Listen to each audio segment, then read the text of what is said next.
Olá, bem-vindos ao Vai Dar uma Curva desta semana. Esta semana viemos até Vila Nova de Cerveira e vimos conhecer o Aco-Museu. O meu nome é Rafael Oliveira e já sabe, todas as sextas-feiras estamos aqui, na Antena Minho, em 106.0, do meio-dia, a seguir às notícias do meio-dia. Retomamos também no domingo, no mesmo horário. Fica também disponível nas plataformas podcast da Field Travel e do Vai Dar uma Curva. Connosco, para nos falar sobre o Aco-Museu, não poderíamos ter melhor pessoa para o fazer. O Carlos Antunes, é o diretor do museu. Boa tarde, Carlos. Boa tarde. Carlos, para quem não conhece o museu, o Aco-Museu de Vila Nova de Cerveira, como é que podias apresentar? Bom, o Aco-Museu, neste momento, pretende ser, assim, desde a sua gênese, né, quando nasceu esta ideia de implementar um projeto desta natureza aqui na margem do Rio Minho, pretendeu ser algo como criar uma referência para este rio. Se no início, e dado que desde a sua origem, o que motivou todo este trabalho, todo este esforço para a sua concretização, há uma raiz de investigação científica, oriunda da Universidade do Porto, quando começamos a trabalhar aqui no Rio Minho. Rapidamente percebemos que, para além de haver uma estrutura que apoiasse essa investigação, também seria importante haver algo que divulgasse o património, quer natural, quer etnográfico, associado ao Rio Minho. E da parte natural, nós somos biólogos e trabalhamos em ecologia aquática, obviamente, naturalmente, levou-nos para a parte aquática, fazer uma viagem ao longo do Rio Minho, e nasce essa ideia do aquário, não é? Portanto, esta viagem desde a nascente até à foz, e mostrar principalmente as espécies de peixes, mas também de outros grupos, que existem no Rio Minho. E a parte etnográfica, dada a nossa relação próxima com a comunidade pescatória, e quando andávamos com eles no rio, porque funcionaram como uma segunda escola, basicamente, os pescadores eram muito importantes na nossa atividade de investigação, e a grande questão que eles colocavam era: para que é que serve isto? O que vocês fazem, para que é que isto serve? Porque na altura ainda não havia assim propriamente uma divulgação científica, como agora se sente, uma comunicação de ciência, né, mais alargada, mais próxima das comunidades, dos cidadãos. Ainda era muito tudo na base da literatura cinzenta, tudo o que se produzia ficava quase de posse das universidades.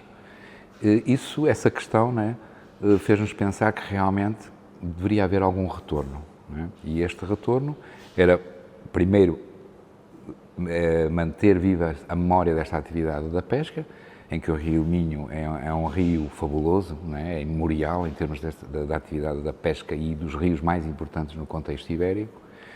E surge, naturalmente, a parte da exposição permanente que tem a ver com o Museu das Pescas, não é? Portanto, basicamente, quem nos visita tem esta componente de divulgação do património natural no aquário do Rio Minho, e na parte etnográfica no Museu das Pescas, que está, né, em que existe esta exposição permanente. Não? E nós teríamos que recuar ao início dos anos 90, foi aí que surgiu esta aventura, não foi? Foi esta ideia, sim. Isto foi a primeira vez que apresentamos uma ideia, uma proposta, na altura de apoio à investigação, foi no ano de 1989. Ainda antes de 90. Ainda antes de 90, não? Depois, portanto, estava a começar também, né, da minha atividade aqui de investigação, e depois, quando o projeto se alargou, quando a ideia se alarga para esta componente expositiva, no fundo foi reformulada, e em 91, né, portanto, basicamente em 91, apresentou-se esta componente não só da parte científica, mas também de divulgação. Depois, o projeto foi amadurecendo, não é? Portanto, não conseguimos, obviamente, esta proposta foi apresentada ao município de Cerveira, de Vila Nova de Cerveira. Fui recolhendo basicamente o espólio que está na parte do Museu das Pescas, não é? Em contacto com a comunidade de pescadores, e em 95, 96, no fundo, o município assume o projeto, começa-se a trabalhar no projeto de execução, Candidata-se o projeto ao Interreg, né, num projeto mais alargado que era de valorização do Vale do Minho, e em 2001, basicamente, começam as obras no terreno, a parte da construção, e abre ao público em 13 de julho de 2005. Portanto, foi um percurso de quase, praticamente 15 anos, não é? Até se materializar. Até se materializar, até abrir ao público, não é? Nós, quando entramos aqui no museu, no Acomuseu, temos logo à entrada, provavelmente, a parte mais dos saberes, das tradições, a parte mais ligada ao mundo da pesca, é isso? Sim, embora o percurso, né, que normalmente o visitante é levado a fazer, é iniciar-se no aquário público do Rio, não é? Portanto, é pela parte natural, faz a viagem do Rio Minho, no Rio, né, desde a nascente até à Foz, começa nas partes mais altas, na montanha, começa pelas espécies de águas mais frias, né, e vai descendo até chegar à Foz. Né? Pelo meio, há sempre, também tem a percepção dos problemas que este rio tem, não é? Portanto, é confrontado com os problemas que as espécies migradoras, por exemplo, como o salmão, o sável, a lampreia, tiveram a partir de certa altura, à medida que foram construindo as barragens, não é? Com a redução de habitat que tiveram. Outra questão é a introdução de espécies exóticas, não é? Portanto, há esse conhecimento, porque na parte aquática, por vezes, não é tão fácil termos essa percepção, não é? Comparando com o ecossistema terrestre, não é? Mas é um problema, não é? Portanto, a título de exemplo, das 15 espécies de peixes de água doce que conhecemos na bacia do Minho, 8 são exóticas, foram introduzidas, não é? Essa introdução, elas acabam por chegar cá por causa das alterações, provavelmente, da temperatura da água. No caso dos peixes, a introdução de espécies exóticas é muito da responsabilidade do homem. Diretamente? Diretamente, não é? Quer através de atividades lúdicas, como por exemplo a pesca desportiva. Há algumas espécies que se pensa que foram introduzidas pelo facto de terem sido utilizadas como isco vivo, como é o caso do góbio, o verde-mar, que foram espécies que provavelmente foram translocadas de outras bacias e que eram utilizadas, ainda são, mas é proibido, não é? Mas ainda são utilizadas para a pesca de predadores, como por exemplo o axigam, ou então a nível da aquariofilia, não é? Pessoas que têm em casa ou têm em determinado local e libertam-nas, não é? Porque não querem mais, ou mesmo deliberadamente, não é? Trazem de um local para passar a pescar ou por qualquer razão que se desconhece e introduzem, não é? Basicamente é isso. Temos a ideia que isto realmente acontece, ou seja, parece que quem está de fora parece uma coisa um bocado exótica. Sim, não, mas é uma realidade, não é? E no caso dos peixes tem muita ação humana. Curiosamente, e isto também é visível nesta viagem, a principal alteração que assistimos no Rio Minho ao longo dos últimos 30 anos, com o contributo da introdução de uma espécie exótica, foi no grupo dos moluscos. Perdeu-se, no Rio Minho Internacional, perdeu-se uma biodiversidade importantíssima ao nível dos moluscos, não é? Portanto, são aqueles animais que têm as conchinhas, não é? Os bivalves ou os gastrópodes, e que havia aqui os chamados mexilhões de água doce, que era possível encontrar junto às ilhas, não é? As anodontas, as margaritíferas, e com a introdução da ameijoa asiática, pensa-se que pode ter contribuído para o desaparecimento destas espécies nativas ao longo dos últimos anos. Não é? Essa introdução também propositada pelo homem. Aí não sabemos, não é? No caso dos bivalves pode haver outros fatores, não é? Porque desde por aves, transporte, porque é uma espécie que está praticamente em todo o planeta, não é? Esta ameijoa asiática. Ou por aves, ou então utilizar equipamentos aquáticos num determinado rio, depois sem lavar ou sem fazer o tratamento, podem ser transportados para outros rios, não é? Por exemplo, os caiaques, os barcos. Tão sensível.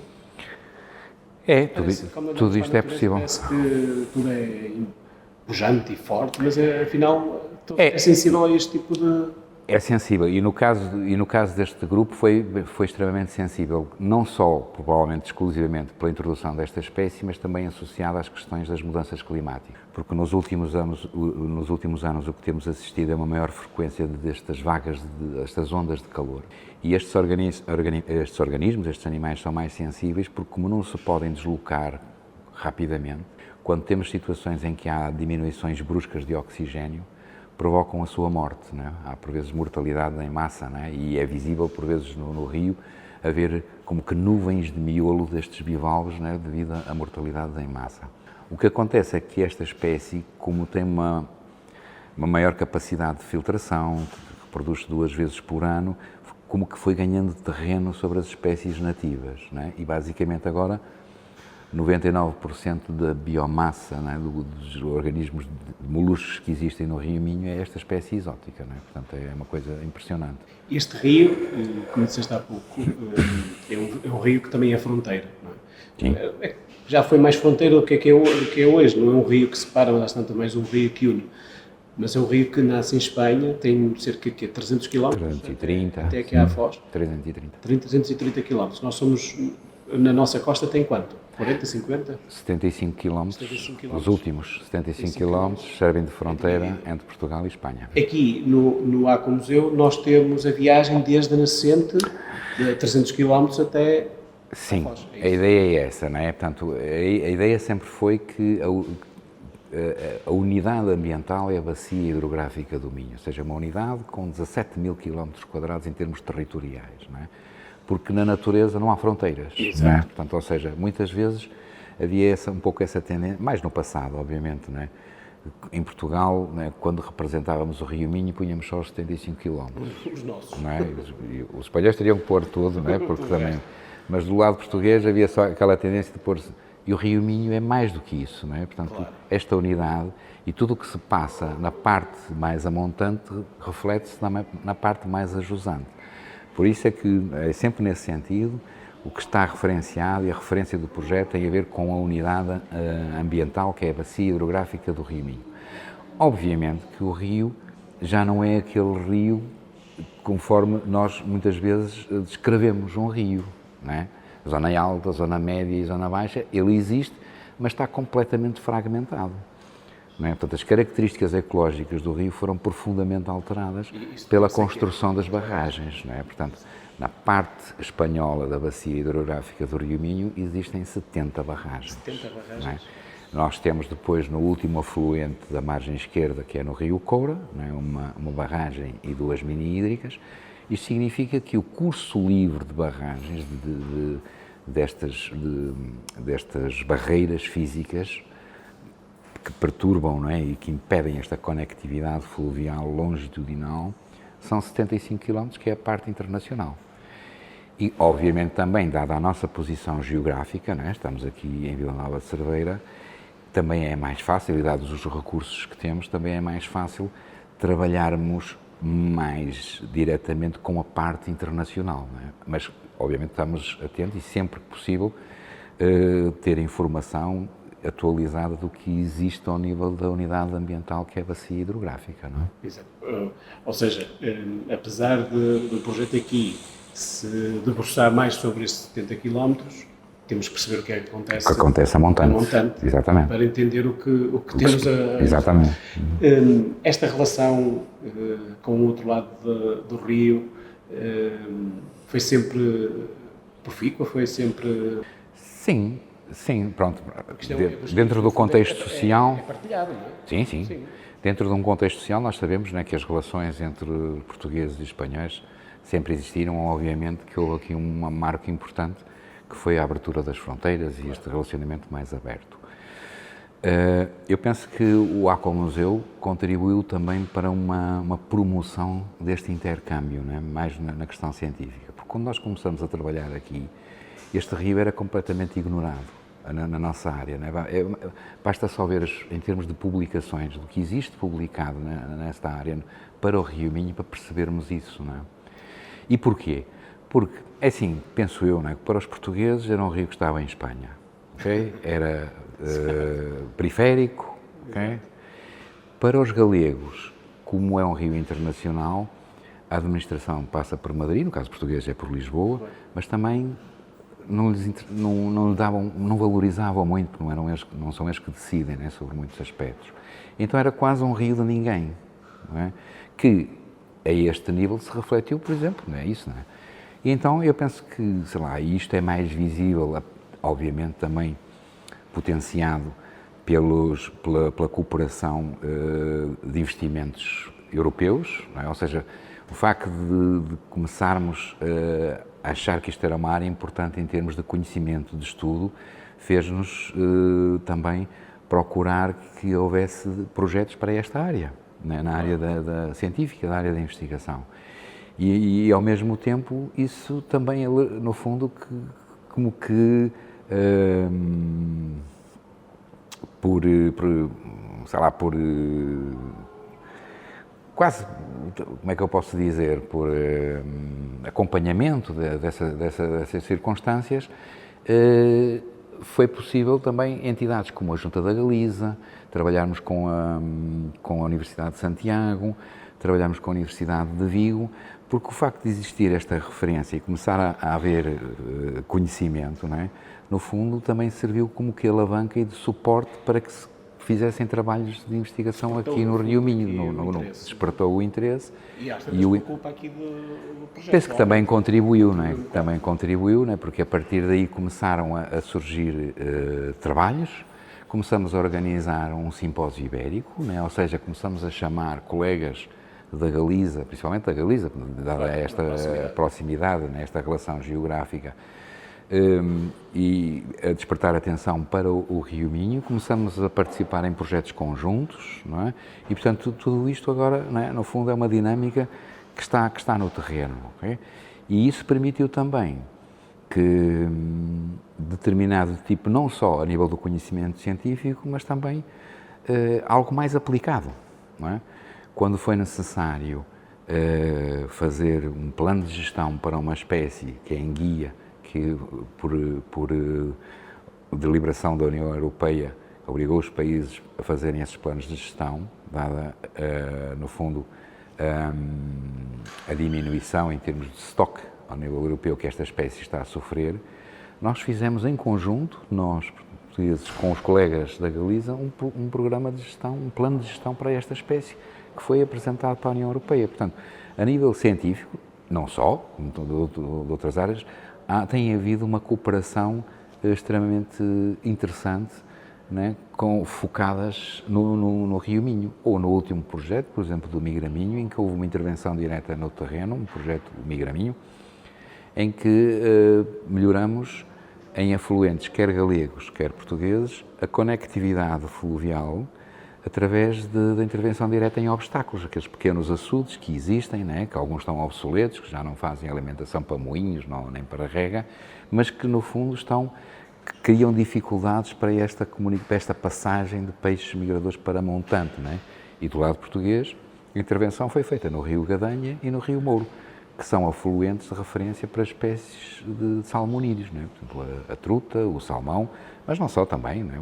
Facilita a vida à enguia, que quer colonizar as partes mais altas. Portanto, são exemplos de cooperação em que o resultado teve uma aplicação prática, direta no terreno. Não é? Esta colocação das barragens veio alterar por completo, como te dizias há pouco, o ecossistema deste rio. Não é? Completamente. Quais foram as espécies mais emblemáticas que acabaram por desaparecer? Ou praticamente desapareceram? Há uma espécie, em termos do conhecimento que existe, há uma espécie que desapareceu deste rio, mas a partir de há mais de 100 anos, que foi o esturjão, né? A referência da sua presença aqui no Minho, que se calhar pode não ter sido diretamente relacionada com esta construção das barragens, porque é no último século que se constroem as barragens, mas em termos gerais, né, é uma espécie que desaparece da maior parte dos rios europeus. Algum motivo em específico? Principalmente a questão das barragens, mas também a pesca, não é? Porque é uma espécie que é muito procurada pelo valor dos óvulos das fêmeas para a produção do caviar. Né? É uma espécie que alimenta a indústria do caviar. No Minho não há muita informação sobre esta espécie, né? Era muito abundante em outros rios nacionais, mas há referência da sua presença. Okay? Depois, não existem propriamente espécies que tenham desaparecido por causa da construção das barragens, mas sim espécies que diminuíram em termos dos efetivos da população de uma forma brutal, principalmente o sábel. Okay? O sábel é a espécie mais emblemática e que era uma espécie muito abundante, e que diminuiu, e ali nos anos 60 e 70 desaparece a arte que estava associada à sua pesca, que era uma arte que envolvia embarcações e muitos pescadores, era uma arte de cerco, né? Muitas pessoas, inclusive alguns populares, participavam em toda essa atividade, porque num só lanço, por vezes, apanhavam-se 500 sábeis. Portanto, Como é que era feito esse cerco? Um pescador ficava na margem do rio com a corda da rede na mão, a rede tinha uma extensão de 200 ou mais metros e o carocho, não é, como este barco que está aqui, saía a remos e à medida que se afastava da margem, o pescador que ia dentro do barco largava a rede. A certa altura o barco dava meia volta e voltava para a mesma margem. E depois o grupo de pescadores em terra, estes grupos chamavam-se as quebradas, puxavam a rede à mão. Todo o peixe que tinha ficado cercado era apanhado quando a rede se aproximava da margem. Era assim uma coisa impressionante, não é? Pelos relatos dos pescadores mais velhos. Era um evento, não é? Por vezes quando apareciam esta quantidade enorme de sábeis, não é? E o sábel e o salmão também, não é? Que obviamente sofreu com a construção das barragens, e mais no início do século o Rio Minho era o rio por referência do salmão na Península Ibérica. Isto é muito desconhecido, não é? Eu quando digo algo que existe salmão no Rio Minho, as pessoas pensam que estou a brincar. A quantidade é pouca. Sim, é menor. Já existiu mais. Existe, não sabemos muito bem a informação sobre o Rio Lima, por exemplo. Não sabemos se existe uma população funcional de salmão, mas que entram lá também entram. Mas esta zona, né, o Minho e Lima, eventualmente, é considerada o limite sul da distribuição do salmão. Não é? Daqui acabou. Não é? Portanto, claro que há sempre alguns registros de entrar no Douro, ou eventualmente pode entrar no Mundo, mas podem estar associados a movimentos erráticos dos peixes, não é? Porque o salmão e o sábel têm um fenómeno associado ao rio onde nasceram, ou seja, vêm reproduzir-se ao rio onde nasceram. Mas em todo este processo há sempre uma margem, obviamente, de animais que fazem movimentos erráticos, não é? E podem entrar no Lima, podem entrar no Douro, por qualquer razão, não é? Mas nós sabemos que no Minho ainda existe uma população funcional, ou seja, há locais de reprodução, há evidências de reprodução, encontramos juvenis quando fazemos amostragens nos afluentes, ok? Portanto, nascem salmões nesta bacia hidrográfica, ok? Claro que é em menor quantidade, que nasciam no passado, mas também é uma espécie em que também há menos informação, porque qual é a nossa fonte de informação? Não é? Das duas, uma, ou temos que fazer nós as amostragens para sabermos, não é, o que é que está a subir o rio, ou o que é que existe. Temos mais facilidade quando fazemos nos afluentes e verificamos a existência de juvenis, mas agora andarmos à procura dos reprodutores era como se, não é, tínhamos que ser pescadores. Não é? Então é extremamente importante a comunicação dos pescadores a esse nível. Não é? E pela simples razão de tentarmos perceber, não é, que existe, em que quantidades é que podem estar a entrar. Portanto, estas evidências são importantes, esta comunicação. Mas como é uma espécie com bastante valor e acaba por ser uma espécie que, em termos do período da pesca profissional, está quase no fim, no limite da atividade, não é? Portanto, lampreia-se primeiro o meixão, depois lampreia, depois sábal e salmão. Depois, os pescadores acabam por, em termos de declarações oficiais, não declararem na realidade o que se pesca, não é? Portanto, é um problema que sabemos que é geral, que existe, obviamente, não é? Portanto, é uma questão, obviamente, também cultural, porque... O custo tem um valor de mercado bastante interessante, provavelmente, não? O salmão, sim, tem valor, assim como... Embora o sábal seja diferente, por exemplo, tem mais valor quando é capturado, quando é apanhado nas águas mais interiores, por exemplo, quando é na zona costeira, tem mais valor que no rio. Mas estas quantidades, era o que estávamos a falar, de sábel, de salmão, no passado, deu provavelmente origem a esta marca, Rio Minho. Não é? Porque esta marca era encontrada a nível da gastronomia, da restauração, em muitos locais fora desta região. Há lampreia do Rio Minho, há salmão do Rio Minho, podias ter em restaurantes de Lisboa, no Porto, em Madrid, né? Portanto, e vem exatamente desta quantidade, né? deste valor de recurso que existia aqui e que era, no fundo, distribuído pela Península Ibérica, para não falarmos já para as antigas colónias, né?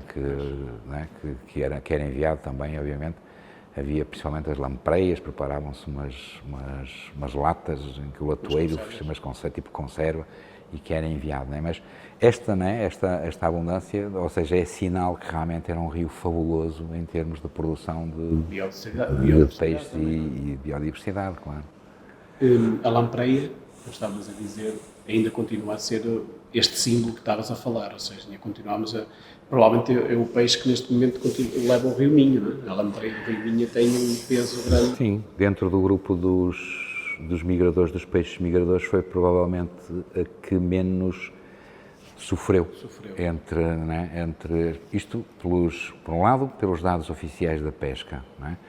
E por outro lado também, obviamente, pelas observações que fazemos a nível dos locais onde as lampreias estão a crescer enquanto larvas, não é? que encontramos muitos locais em que estas larvas estão a crescer, não é? Em que realmente há ainda uma espécie importante, não é? E em termos estatísticos, como estava a dizer, foi a única espécie em que não revelou uma tendência de descida, portanto, mantém-se ou até mesmo subida. A zona da desova do salmão é mais montante? Não, a área de reprodução é a mesma em termos do curso internacional. O que acontece, quais são as diferenças entre estas espécies? É que a lampreia entra em mais afluentes. Okay? Ok. O salmão também entra, mas do lado português, por exemplo, temos evidências principalmente do Rio Mouro, como o rio importante. O sábel, por exemplo, não entra. O sábel só entra, é só no curso principal. Portanto, estas são as diferenças. Por outro lado, a lampreia também é uma espécie que se calhar tem menos pressão. Ou seja, onde é que se come lampreia? Em Portugal, em Espanha, em alguns locais, um bocadinho em França, eventualmente, mas à escala europeia é uma espécie que tem menos pressão do que as outras. E não há nenhuma evidência científica em que, ao contrário do salmão e do sábel, nos diga que a lampreia vem reproduzir-se ao rio onde nasceu. Ou seja, pode haver grupos populacionais ou subpopulações na zona marinha, né, na zona costeira, mas parece que a entrada da lampreia nas bacias é mais aleatória e parece ter mais a ver com a qualidade da própria água. Ok, é um facto que há rios onde a lampreia quase já não entra. Mas tem tudo a ver com a água. Parece, sim, pela qualidade. Pelo facto, há alguns trabalhos nessa área e o facto de existirem larvas de lampreia nas bacias hidrográficas como que comunicam, não é, através de feromonas, não é, produtos químicos, com os reprodutores, no sentido de que, olha, como que podes entrar aqui, que aqui há condições para os filhotes crescerem, não é? Portanto, parece haver ou seja, parece estar muito associado à própria qualidade do sistema, não é? Para receber os reprodutores e que é um facto, é mais versátil, portanto, entra em mais afluentes e tem esta facilidade em termos de ciclo de vida, não é? Estes peixes, quando desovam, uns regressam ao local de origem ou não, como estavas a dizer, o que é que eles fazem durante esse percurso? Nascem aqui, vão para o rio abaixo, entram no mar e depois? Depende das espécies, não é? Depois entram quase num processo do desconhecido, muitas delas, não é? Depende das espécies, não é? Por exemplo, a lampreia, quando depois da reprodução, o reprodutor morre, não volta mais ao mar. A lampreia só se reproduz uma vez no seu ciclo de vida, que dura cerca de 6, 7 anos. Porquê? Porque depois as larvas, após a eclosão dos ovos, as larvas da lampreia ficam no sedimento, ficam na água doce, durante mais ou menos 4 anos. E tem um aspecto diferente e tem uma componente em termos ecológicos diferente, ou seja, quando nós olhamos para uma larva, não estamos a olhar para uma lampreia adulta, não é? Como olhamos para a adulta. Portanto, eles são filtradores, não têm olhos e não têm a boca circular. Estão enterrados no sedimento, alimentam-se quer da matéria orgânica que existe no sedimento ou então na água, não é? São filtradores, estão a filtrar e estão a crescer. Durante quanto tempo? 4 anos, mais ou menos. 4 anos. Podem mudar, né, de um sedimento mais fino para um sedimento mais grosseiro à medida que vão crescendo, okay? Mas estão 4 anos, né, em média, em geral, neste sistema. E quando atingem cerca de 16, 17 centímetros, aí começam-se a transformar em termos morfológicos, para a forma de como nós conhecemos uma lampreia. Surgem os olhos e a boca fica circular. Okay? E então começamos a vê-las passar. Ou seja, principalmente no outono e inverno, provavelmente também despertadas pelo início das chuvas, não é? Com mais quantidade de água doce, elas começam a deslocar-se para o mar. E podemos vê-las na sua viagem para o mar. Depois, no mar, há algum desconhecimento. Não é? Sabemos... Desculpa o termo, mas é interessante percebermos que ainda hoje há coisas Sim. que descobrir uma coisa... Sim. Desculpa lá. Sim, não, e pensa-se que elas passam cerca de 2 anos no mar, não é? E aí tem a tal fase de crescimento mais acelerado, mais rápido, porque essa boca circular, que funciona como uma ventosa, elas agarram-se aos peixes e até mamíferos, como golfinhos, baleias, tudo isso, e alimentam-se do sangue, não é? Funcionam como uns parasitas, não é? E nós fizemos uma campanha em colaboração com os colegas de Galiza, no âmbito também de um projeto de cooperação, que era tentar marcar essas lampreias que estão a sair para o mar, com uma etiqueta, para termos a esperança de que alguma regressasse, não é? E como sabemos a data da marcação, saberíamos exatamente o tempo que ela passa no mar, não é? Pelo menos isso, não é? Okay? Mas de todas essas lampreias juvenis que marcamos, só regressou uma, não é? E regressou para a Galiza, ao fim de 1 ano e meio. Ao fim de 1 ano e meio, não é? Portanto, mas aparentemente será mais ou menos esse período, entre 1 ano e meio e 2 anos. E depois regressam para se reproduzirem. E é aí que nós as pescamos. E é aí que são capturadas pelos pescadores para consumo. Sim, é nesta fase, nesta viagem, rio acima, né, em que elas deixam de se alimentar, não comem mais, a partir do momento, antes da entrada nos rios, elas têm uma regressão do tubo digestivo, só que entram gordas. E essa gordura é que lhes vai dar energia para subir o rio até ao local da reprodução. Por isso é que em termos gastronómicos é diferente comermos uma lampreia na entrada, por exemplo aqui neste caso em Caminha, ou em Melgaço.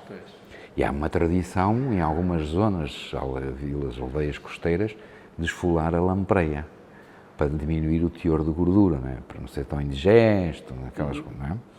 Enquanto que comermos uma lampreia da zona mais amontante, a textura da carne já é diferente, porque já perdeu energia, já perdeu gordura, não é? Mais rija, não é? Portanto, isso também, há pessoas que gostam mais de umas, de outras, mas também influencia nesta parte gastronómica, não é? E os outros, o sábel e o... O caso do sábel e do salmão. O sábel tem aqui uma janela de reprodução entre junho, principalmente entre junho e inícios de agosto, okay? E depois, a maior parte dos sábeis, ao contrário do que acontece, por exemplo, com a savelha, a maior parte das savelhas conseguem sobreviver e voltar ao mar e reproduzir-se mais do que uma vez. No caso dos sábeis, só uma percentagem muito baixinha que consegue regressar ao mar e vir no ano seguinte ou passado 2 anos. A grande percentagem morre também por desgaste de energia, não é? E aqui as zonas de reprodução do sábel são zonas mais altas, já uma delas é mesmo quase a 500 metros da barragem, da frieira, não é? Depois, os juvenis, portanto isto acontece em agosto, a partir de novembro, dezembro já conseguimos ver juvenis cá na zona mais baixa do rio, não é? Portanto, eles começam-se a preparar num período temporal que pode demorar meio ano, não é? Menos de 1 ano, para chegar ao mar e depois crescer. Em termos médios, a idade do sábel aqui no Minho, normalmente as fêmeas são mais velhas 1 ano do que os machos, não é?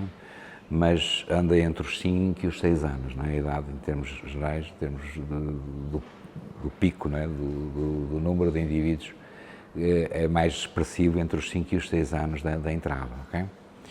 O salmão já é um pouco mais, já é diferente, não é? Porque o salmão quase que é aquela espécie que quase está, não digo está presente, mas pode ter um contacto com o rio quase durante todo o ano, não é? Alguns que entram no início do ano e podem ficar no rio, nas zonas mais altas ou à espera do período de reprodução. A reprodução acontece no inverno, aqui no Minho é dezembro, janeiro, não é?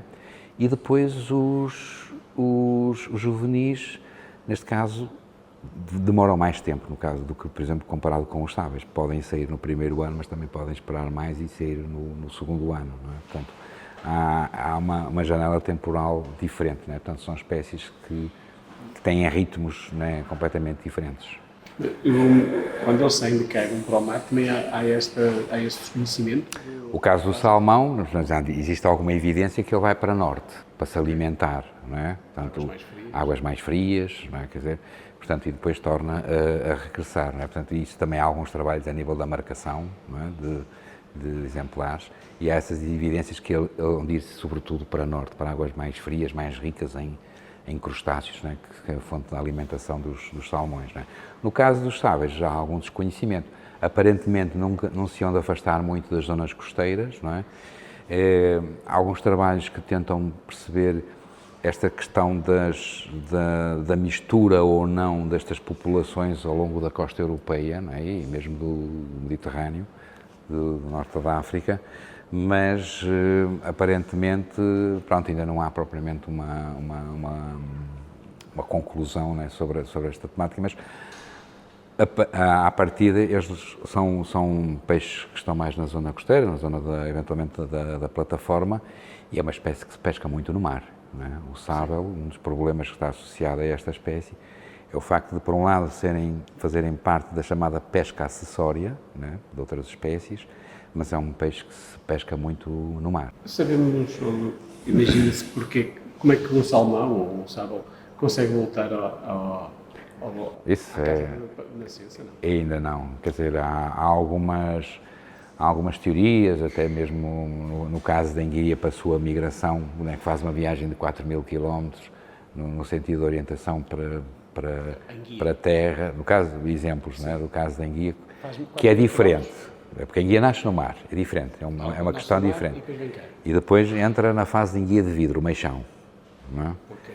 Se este mecanismo de entrada que é ajudado, eventualmente pelas correntes, principalmente na sua migração oceânica, depois se há alguma referência em termos magnéticos, por exemplo, não é? do eixo magnético da Terra, mas no caso, no geral, dos peixes migradores, que estavas a falar do salmão e do sábal, porque regressam ao rio onde nasceram, não é?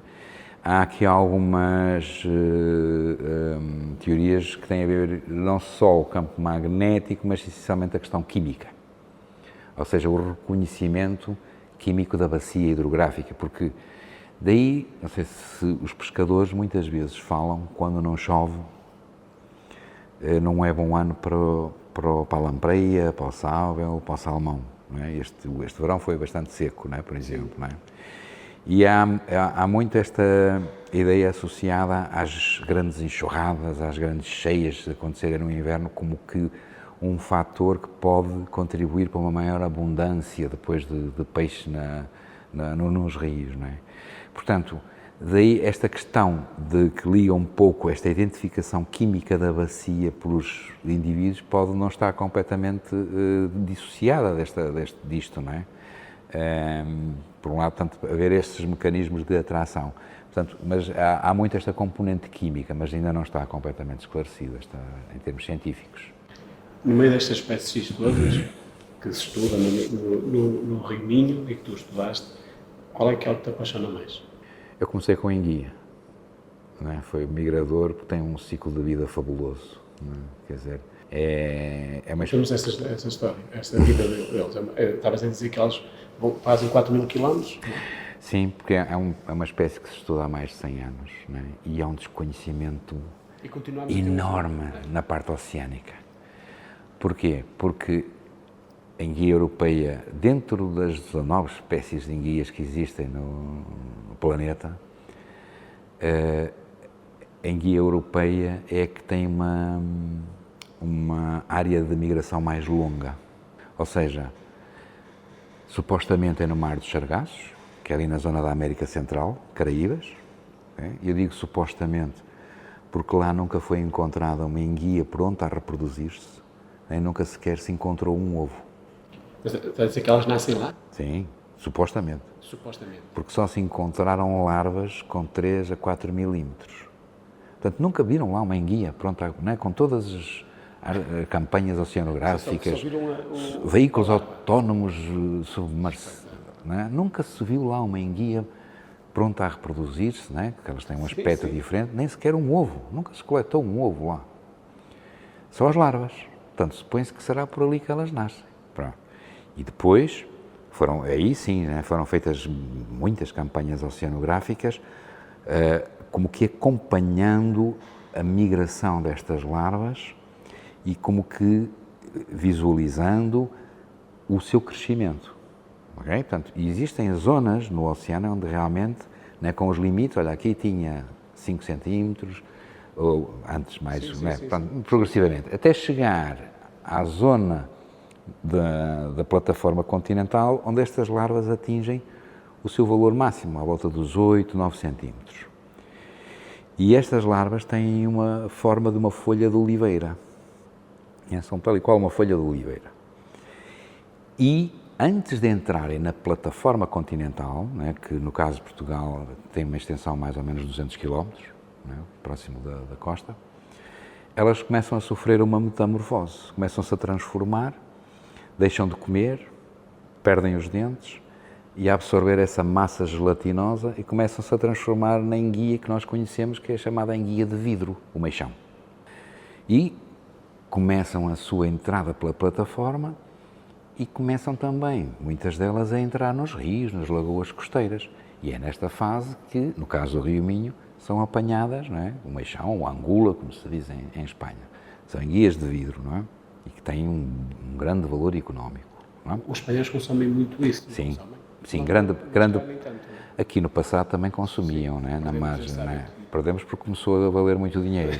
Né? E então passou-se a vender para a Espanha e deixou-se de comer. Né? Basicamente é isso. Mas a grande tradição, sim, é em Espanha. Né? É uma coisa brutal. Não é? Uma tapa de 100 gramas de meixão pode valer 80 euros num restaurante em Madrid. Né? Portanto, é uma coisa impressionante. E o Rio Minho é o único rio onde é permitida esta pesca, não é? Então estes meixões entram e depois vão crescendo, não é? Vão ficando pigmentados, escuros e chegam a uma fase e passam para uma fase que é denominada enguia amarela. E vão crescendo, crescendo, crescendo e aqui este crescimento já depois distingue os machos das fêmeas. Os machos não crescem mais do que 45 centímetros, enquanto que as fêmeas, se eu apanhar uma enguia com 60 centímetros, seguramente é uma fêmea. Portanto, tem estas diferenças em termos de dimorfismo sexual e podem passar aqui 6, 7, 8, 9, 10 anos.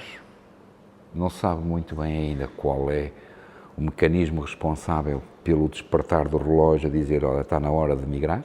Provavelmente deverá estar associado a um teor de energia, não é? Porque se ela não se sentir com energia suficiente, ela não pode fazer 4.000 km, não é? Vai ficar pelo caminho. E então, mas nesta altura, elas tornam a sofrer outra metamorfose para se prepararem para a viagem para o Mar dos Sargassos, supostamente, e os olhos ficam maiores, as barbatanas peitorais também aumentam de tamanho e o ventre fica prateado. E esta fase nós chamamos enguia prateada. E ela começa no outono e inverno, a sair para fazer esta viagem de mais 4.000 km. Estas enguias prateadas têm particularmente valor no norte da Europa, principalmente as fêmeas. Não é? Lá consome-se muito peixe fumado, não é? Portanto, nos países Escandinávia, na Alemanha, tudo isso. E, portanto, ou seja, é uma espécie que desde enguia de vidro, enguia amarela e enguia prateada, só fica de fora a larva, é explorada comercialmente. E, ou seja, para além desta exploração, com os impactos que houve a nível da fragmentação dos rios, desta perda de habitat, a partir dos anos 80, diminuiu de uma forma significativa em toda a Europa. De tal forma que agora em muitos países já é proibida a pesca e a União Europeia está a pressionar bastante no sentido de se avaliar a possibilidade de ser proibida a pesca de toda a enguia em toda a Europa.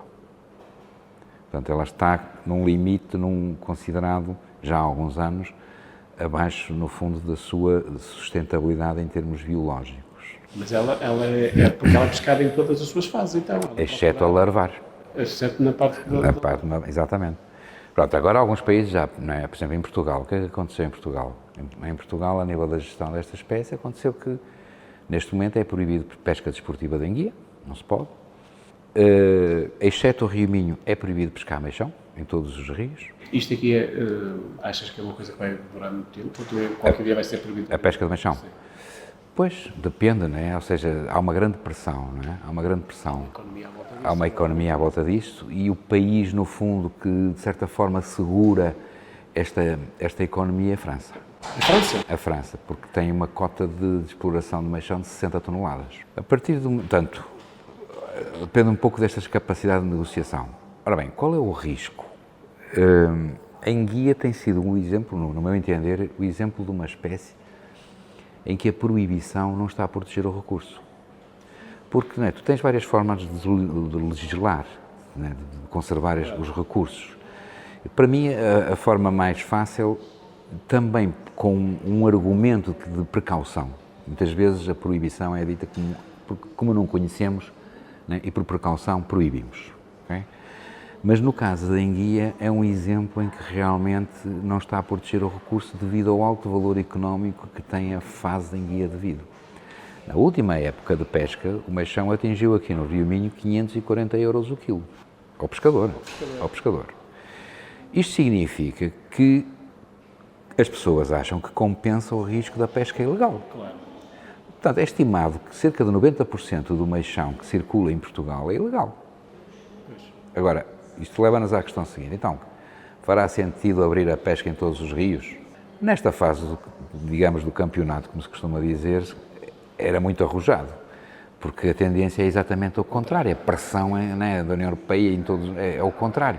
O problema é que esta proibição, se for generalizada, levanta a grande questão: como é que vai reagir em termos da pesca ilegal? Não é? Se vai aumentar ou não vai aumentar? Não é? É mais apetecível, não é? Por isso é que quando foi solicitado, não é, pela União Europeia a elaboração de planos de gestão, fez-se um a nível nacional e fez-se um para o Rio Minho pelo facto de ser um rio internacional. Não é? Porque a gestão aqui neste rio é diferente. Não é? A jurisdição marítima é em todo o rio internacional, existe uma Comissão Internacional de Limites, existem entidades de Portugal e Espanha que se reúnem todos os anos, não é, a olhar sobre estas questões, não é, e tentar decidir. Portanto, é esta a diferença. E, com a colaboração dos colegas da Galiza, elaborou-se o plano, andou-se no terreno, não é, no fundo, a fazer já tínhamos alguma informação, mas no fundo, a tentar reforçar a informação sobre a estrutura da população da enguia amarela, principalmente, e da prateada na bacia.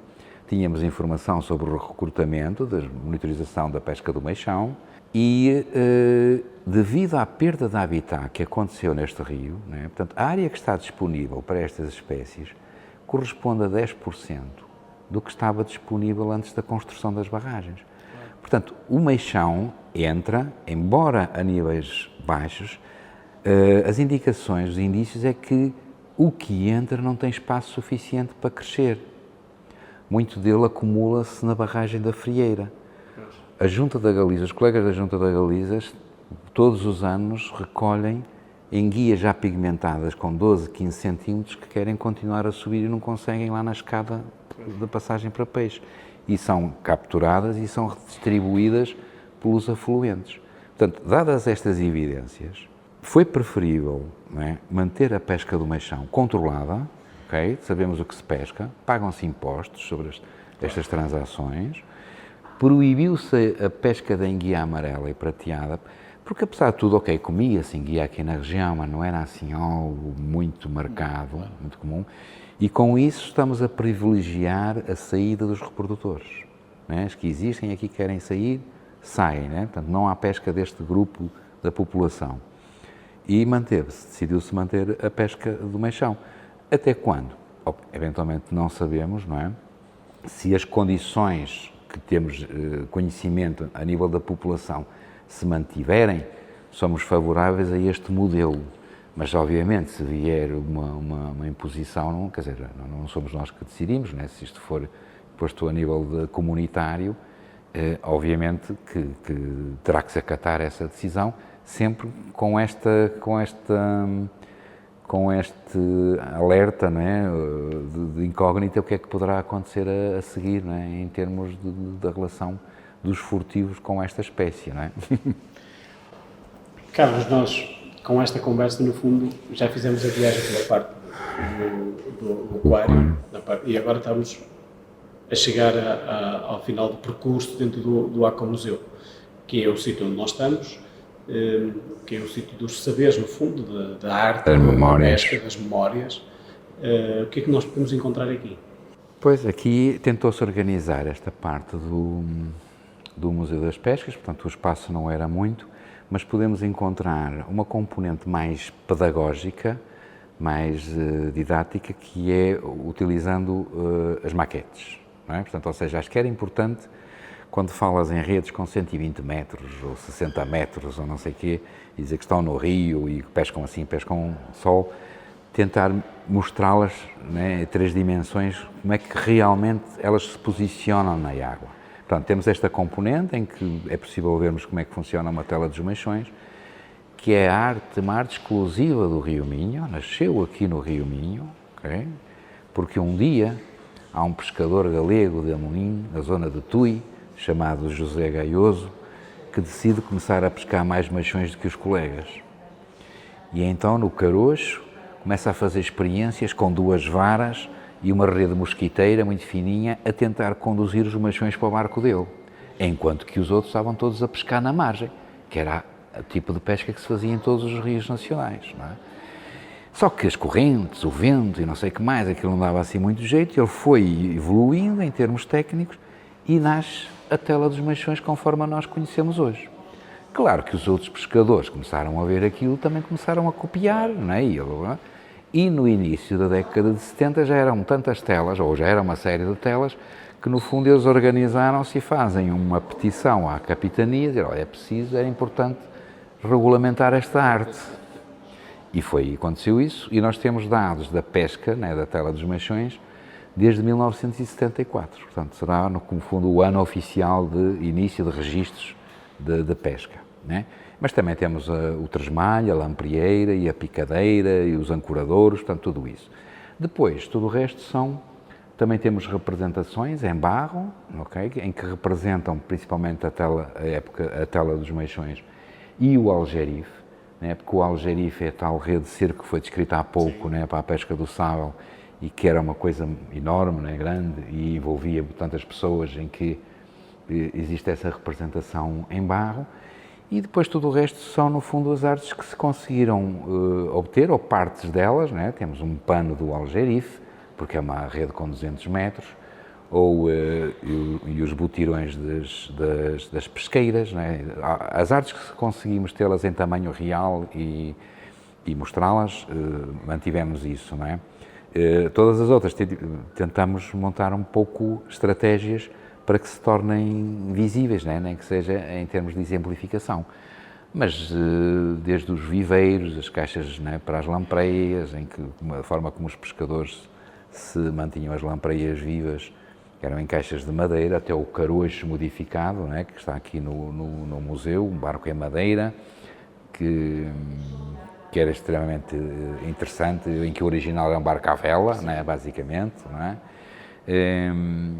Portanto, sempre que possível, um pouco da arte da pesca, dos instrumentos, das embarcações, das redes, né, as maquetes das diferentes tipologias de embarcações daqui do Rio Minho, e a parte da Galiza, né, a tal história da unidade ambiental, é muito rica em barcas de passagem, né, em termos antigamente, de passagem entre margens, ou então para transporte de alfaias agrícolas, né, e temos um expositor só com estas marcas de passagem, né, na parte galega.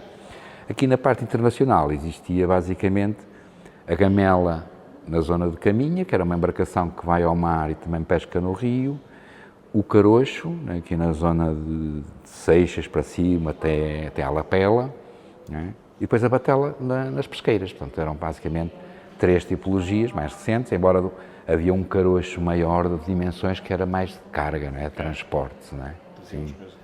Sim, sim, por exemplo, né? E depois passou pelo meio, houve a extração de inertes, da areia aqui do Rio Minho, que também eram feitas com esse tipo de embarcações a nível mais individual das pessoas, né? Que estavam dedicadas a essa exploração.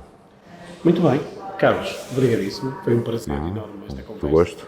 Ficamos a conhecer bastante melhor o Rio Minho, mas também o Aquamuseu. Aproveito e deixo aqui um convite a quem nos está a ouvir para passar por cá, por Vila Nova de Cerveira, e ficar a conhecer em loco este projeto que nos conta uma história muito interessante sobre o Rio Minho e nos dá uma visão também mais aprofundada sobre este rio. Nós ficamos por aqui, voltamos de 2 a 8 dias, já sabe, todas as sextas-feiras, depois do noticiário da meio-dia, aqui na Antena Minho, e depois disponível nas plataformas da Field Travel, onde não vai dar uma curva. Um bom fim de semana e até para a semana.